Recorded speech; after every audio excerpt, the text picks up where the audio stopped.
In love, there is a saying that two become one.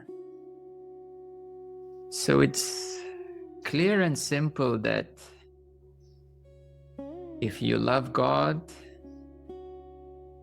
you become what God is. In love, everything is one. It transcends the I and the you and the us, because in love there is only one. In real love, in the love of God, there is no heartbreak, because a heartbreak means a broken demands, broken expectations, broken hopes. But when you love God truly and deeply, there is no heartbreak. And life is very short. No one knows when you will pass away. God knows.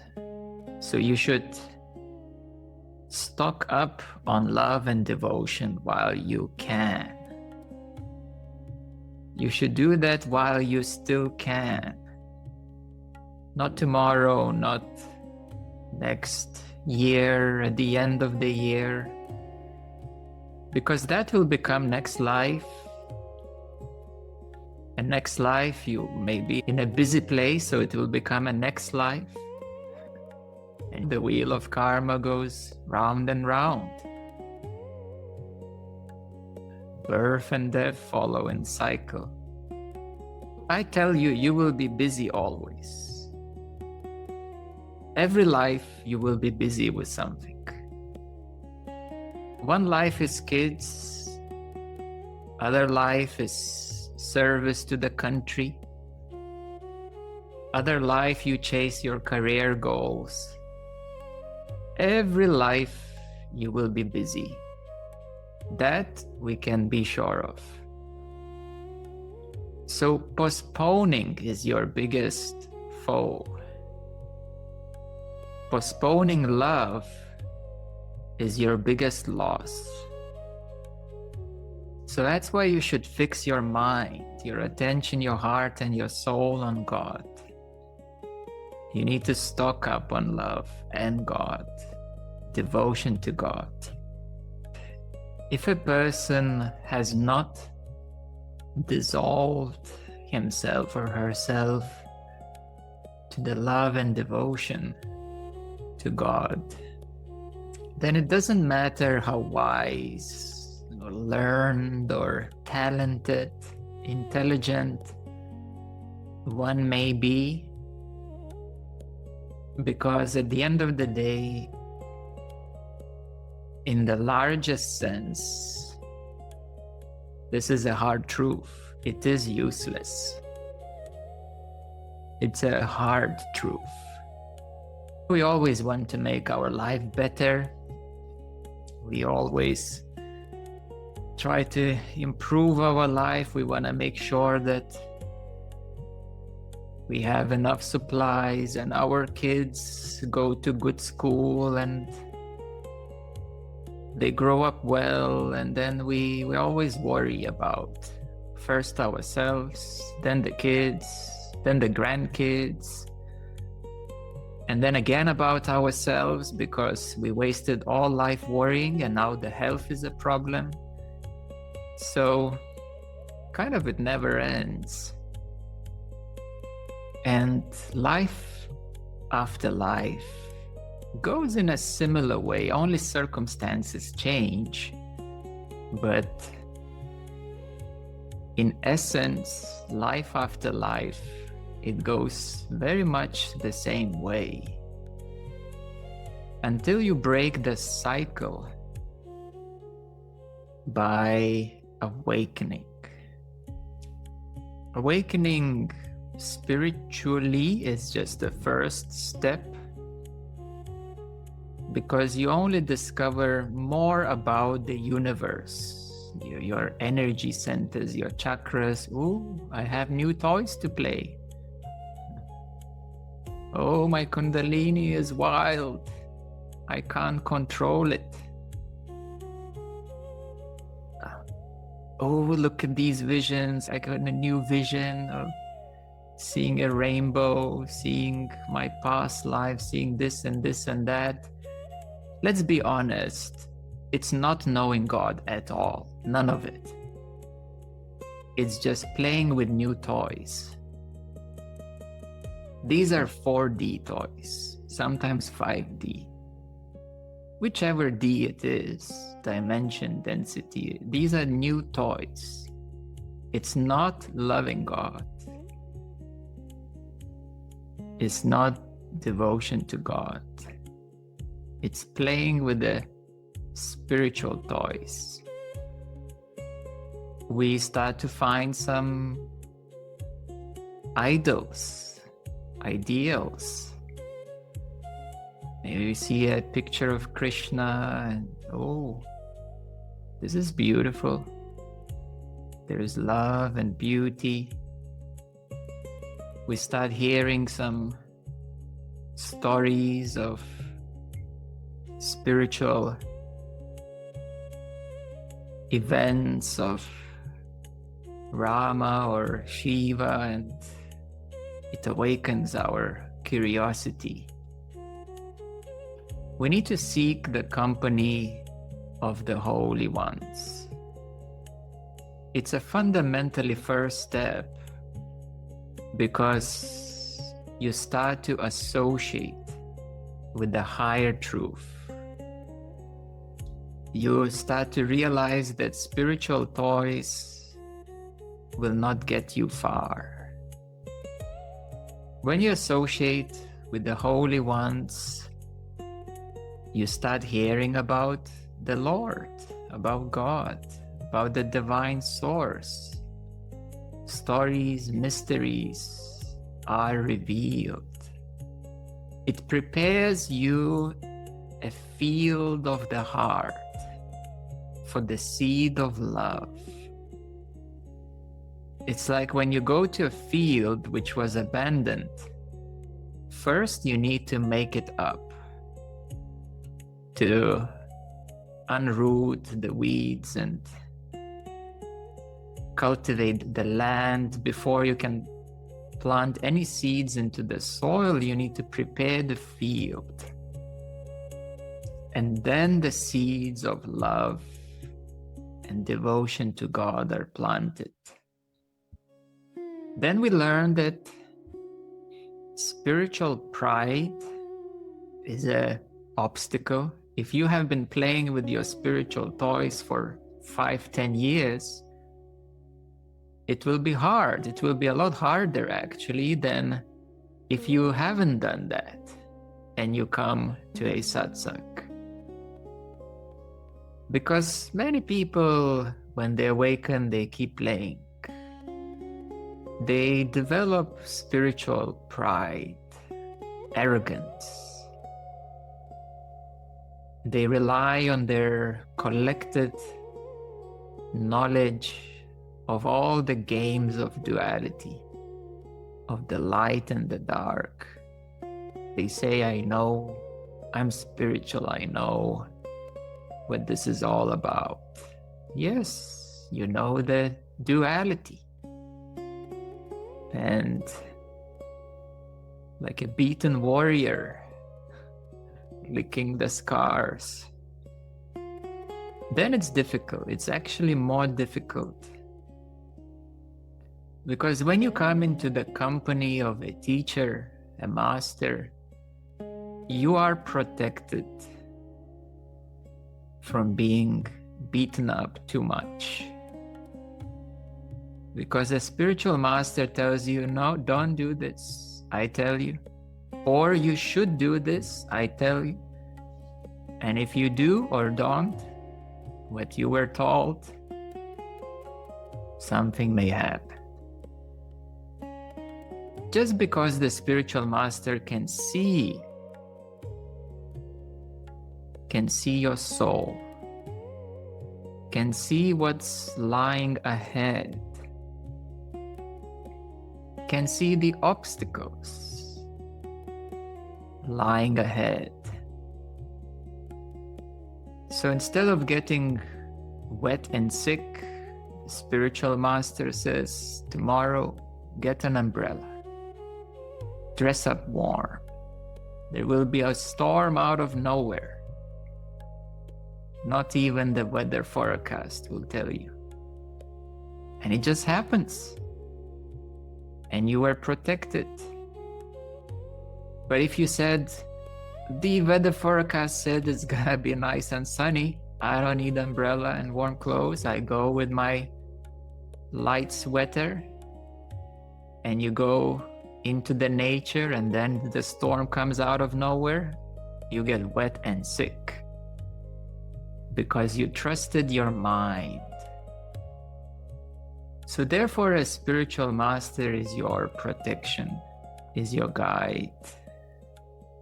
It's truly your beloved that walks you with you all the way.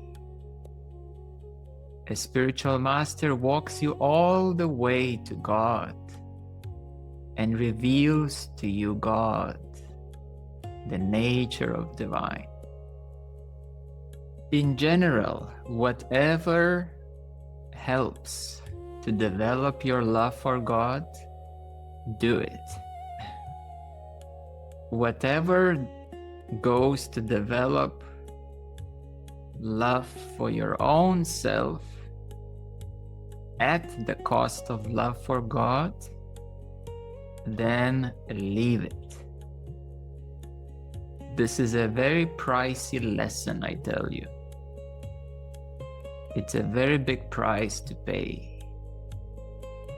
If you dedicate all your life to the world will consume you. The world will consume you. You were born out of the world, of the beautiful Mother Nature, Gaia. You were born out of the womb of your mother, from the elements of the earth, the water and air and all the minerals. You were born out of the earth, and the earth will consume you at the end. You will leave this body back to the elements, either to the earth or to the fire usually. So if you dedicate your life for the world, you say, I want to make the world a better place, do it as a hobby. Better dedicate your life to loving God and your hobby to make the world a better place. Typically, I tell you, the world was better before humans. And everybody wants to make it better, but actually it's not happening. We're still digging oil, fighting about oil, destroying nature, building cities. We're not making the world a better place. The world was more beautiful before humans. The earth was more healthy and pristine. But by loving God, you are making the world more beautiful, because you are beyond the world. And that love radiates in the world. So never do anything at the cost of love for God, because that is a very high price to pay.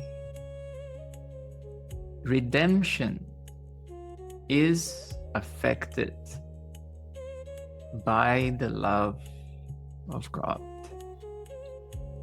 Redemption, grace, and mercy are the aspects of divine love. Now, how do we do it? How do we align with love of God. We can remember the holy name. We can remember and align with the divine stream. We can fall in love with the true name. For example, Sat Nam. We can remember constantly the holy name. When we keep reciting, remembering as japa the name of God, you will live pleasantly and with true love as your master. Your life will change. So your love for God should be patient, constantly remembering the true name of God, undeterred. Like a mighty river, your attention fixed on remembering God. Because then with this mighty river, the force of devotion will wash away any obstacles. Devotion is not only saguna with form, although that is helpful at the beginning, but truly and really devotion is aligning with the divine stream, remembering the holy name, and knowing that God is love and our souls are also love. And through this love alone, we can know God. We can merge into God. At the end of the day, even the jnana self-inquiry is limited, because I'm not this, I'm not that, will only bring you to the voidness. I am the light of the self means I am love of God. And when this jnana merges into bhakti, only then it is complete. All the spiritual streams, the paths, like mighty rivers, flow from one ocean, from the eternal being Sat Purush, and via the mighty stream we merge back into the ocean of love. The intensity is beautifully described by Guru Nanak, who said, "O Nanak, without the Lord I cannot live, even for an instant. The name of the Lord is glorious and great. I am imbued with His ever-fresh love." He's saying that he feels that without the Lord, he feels like a fish out of the ocean, suffocating, nearly to die. This is how intense remembrance of God is. And if you feel that you can get along day by day, I'm gonna be fine, I'm gonna do fine, you only postpone the greatest gift. Devotion is not like you're doing anyone a favor. It's actually having mercy on your own self.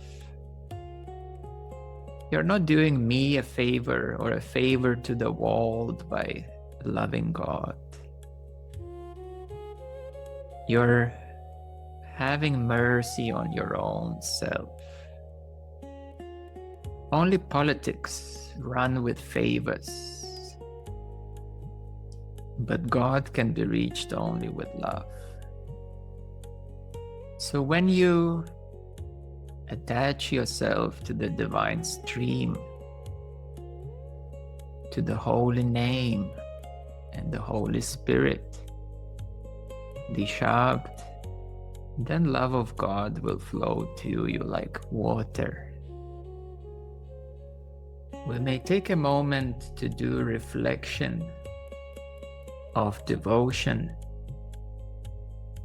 recognizing the blessings, spiritual and material, that God has granted. We can take a moment to reflect the majesty, feeling awe for the vastness of the universe and the forces of nature.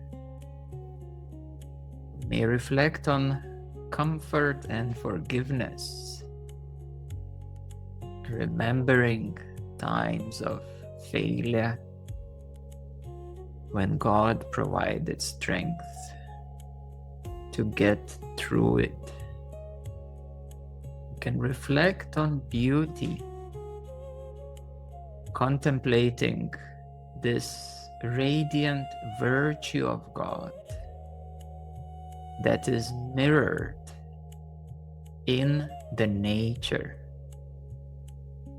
And we can reflect on the very origin, focusing on the yearning to return to the divine home from which your soul was born. We can reflect that if God is love and love is God, then the two are actually one. For example, like the sun and the sunshine. So now you may come to realize that if you love God,